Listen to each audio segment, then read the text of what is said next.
بسم الله الرحمن الرحيم.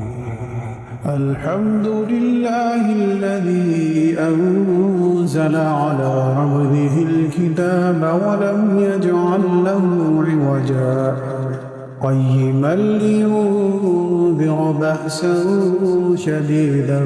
من لدنه ويبشر المؤمنين الذين يعملون الصالحات أن لهم أجرا حسنا ماكثين فيه أبدا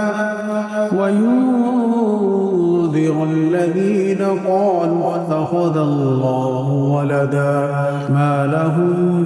به من علم ولا لآبائهم كبرت كلمة تخرج من أفواههم إن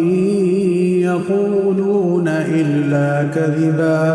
فلعلك باخع نفسك على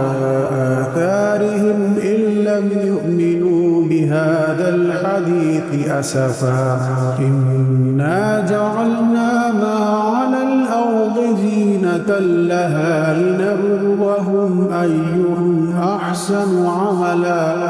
وإنا لجاعلون ما عليها صعيدا